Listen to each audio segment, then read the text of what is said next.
While down on his knees at the podium of the Faith Ministries Church in Karen Sunday. In a country brimming with hope and dreams of unity, the reality of leadership can often feel like a cruel joke.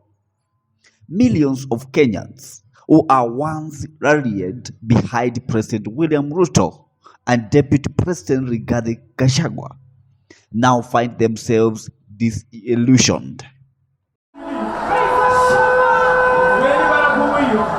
While down on his knees at the podium of the Faith Ministries Church in Karen Sunday, William Samoei Ruto breaks down. The man who once poured his heart out in front of the Lord, shedding tears of desperation and devotion, now appears to be playing a different tune. What was once a promise of unity and progress seems overshadowed by divisions and controversies that threaten to tear the nation apart. The citizens grapple with the economic hardship and political strife. One pressing question looms: who truly bears the responsibility for the chaos that has ensued? Wenzangu wa Bungoma, msicheze na moto. Si mumecheza na moto na mumeumia? Si mumecheza na moto na mumeumia? Munataka kurudi kwa moto ama munataka kuokoka? Munataka kuokoka? Njia ya kuokoka ni Baba. Nawaambia. Njia ya kuokoka ni nini? Njia ya kuokoka ni nini? Afadhali mzee ambaye ni mtulivu, ambaye hana haja ya kujaza mifuko yake, ambaye atachunga masilahi ya watu yake, badala ya mdomo tamtamu tamtamu tamtamu tamtamu. Lakini akiingia ni wale wa kufanya moja yako, nusu ya mwananchi, mbili yako na tano yangu. Na mnawajua nyinyi, mnawajua. Kwa sababu kama sio hiyo shida, kama sio hiyo shida, hii factory. Ruto's rise to power was marked by fervent promises of change and a deep connection to the Christian faith. His emotional appeals to the public resonated with many, igniting hope for a better tomorrow. However, as the dust of the inauguration settled, the reality of his administration began to unfold in ways that many did not anticipate. The same faith that once served as a foundation for his leadership now appears to be sidelined, with decisions that contradict the values of unity and compassion. The current political landscape is rife with discord, with accusation flying and trust eroding. The impeachment of Gachagua, once a close ally, raised eyebrows and intensified scrutiny on Ruto's leadership. Was this a necessary action for accountability or a political maneuver that ultimately alienated a significant segment of the population?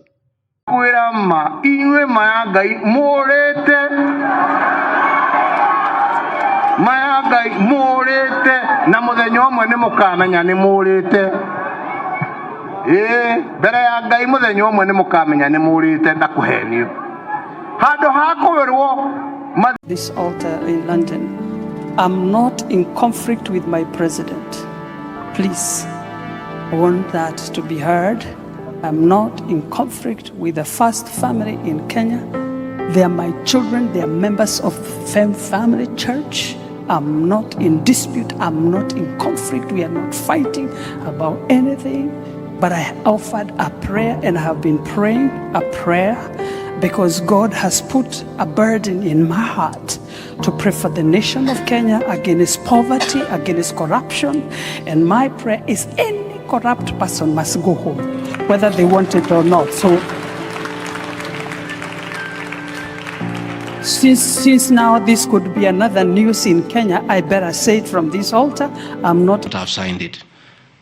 But as you all know, there was a lot of coercion. There was a lot of intimidation. And I'm sorry that I'm told the Honorable Inaina is admitted in hospital because of threats, coercion. He is being forced to hang a brother against his will and his conscience. These are the lies that Mutuse brought to the National Assembly, and asking the people of Kenya to get rid of the Deputy President of the Republic of Kenya based on lies. I have seen another ridiculous. The fallout from this decision is profound, leaving many to question whether Ruto is governing for the people or merely advancing a personal agenda. Furthermore, the President's Ruto recent rhetoric calling for national unity rings allow to those who feel marginalized by his policies. Kenyans are left wondering whether these calls for togetherness are sincere or just political posturing designed to placate or restless populace. This dissonance between words and action fosters an atmosphere of skepticism. How can one call for unity while simultaneously sowing seeds of division within their own ranks? Askofu amesema tufanye kazi zetu kwa kujumuisha na kuunganisha wananchi wote. Nyinyi mnajua neno la Mungu katika Mathayo 5:9 inasema heri wapatanishi, wale wanaunganisha watu, kwa sababu wataitwa wana wa Mungu. So to all of you who are working for the unity of the people of Kenya, as the words of Matthew says, you will truly be blessed. As Ruto negates the complexity of leadership, he must confront a harsh truth. His administration's decisions carry weighty consequences. The cries of Kenyans who have been promised a brighter future echo louder than ever. Many feel betrayed, trapped in a cycle of political gamemanship that prioritizes personal gain over collective welfare. Because all the way till now, I have always been thinking that this government is a government of God. Kwa maana wakati huu wote nilikuwa nafikiria serikali hii ni serikali ya Mungu. Because it's the one we voted for. Kwa maana ndio tulioichagua. To our embarrassment. Lakini kwa aibu yetu, it's a government of fight. The question of accountability looms large. Is Ruto willing to reflect on his decisions and their implications for the people he serves? The notion of public service carries with it a sacred responsibility, a duty to act in the best interest of the nation. For Ruto, this should mainly resonate to the voices of ordinary Kenyans who are struggling to make ends meet.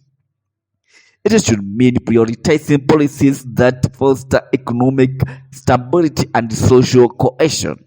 However, the growing perception is that its focus has shifted away from the people and towards maintaining power. This shift not only undermines its credibility but also alienates those who once saw him as beacon of hope. It is important to state that the motive of the proposed amendment bill number 2 of 2024 of the Constitution is self-seeking, and it is self-centered. It is aimed at benefiting the ruling class, increasing the term of the president and the other elected leaders, including members of parliament, from 5 years to 7 years, and the creation of the office of the Prime Minister does not add any value, to the improvement of the governance of our country, Kenya.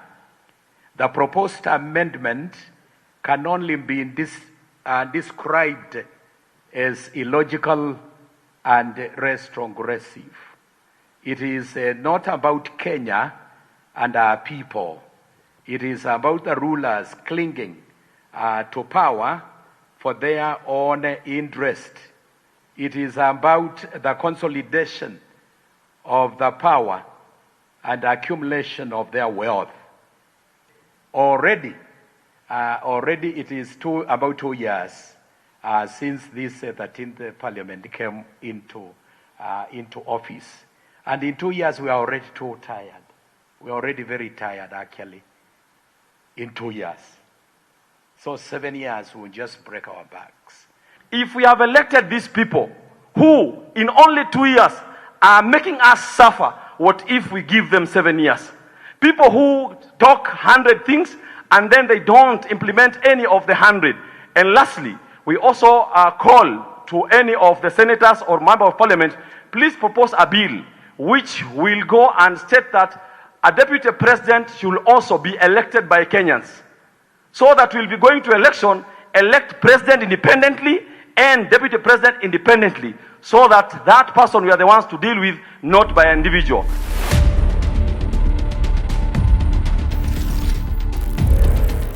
Moreover, Ruto must grapple with the question of legacy.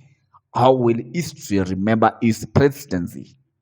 Will he be seen as leader who united the nation and uplifted the marginalized, or as one who faltered under the weight of expectations, yielding to the temptation of power? The answer to this question lies in his willingness to engage in self-reflection and to prioritize the needs of the people over political expediency. The time has come for Ruto to reaffirm his commitment to the principles he once championed. This requires more than just rhetoric. It demands genuine action aimed at healing the divisions within the country. It is imperative that he re-establishes a connection with the very fabric of Kenyan society, listening, understanding, and responding to the concerns of its citizens. Only then can he begin to rebuild the trust that has been so severely tested. We are not in a very good place. I must say this, and I must tell you this. We have debts. We are a country in debt. And you know very well what the Bible says in Proverbs. In Proverbs, 22 verse 7, says, the rich rule over the poor. And it also says, the borrower is a slave to the lender. As we speak today, we are chained to many debts. 65% of all the taxes we collect, we use to pay debt. As Kenyans look to the future, they do so with a mixture of hope and skepticism. The call for unity must not remain an empty slogan. It should translate into tangible change that benefits all. President Ruto has a choice: to rise to the occasion and become the leader the nation needs, or to succumb to the pitfalls of power and division. The path he chooses will ultimately define not only his presidency but the future of Kenya itself. Askofu amesema tufanye kazi zetu kwa kujumuisha na kuunganisha wananchi wote. This is Stephen, GC News.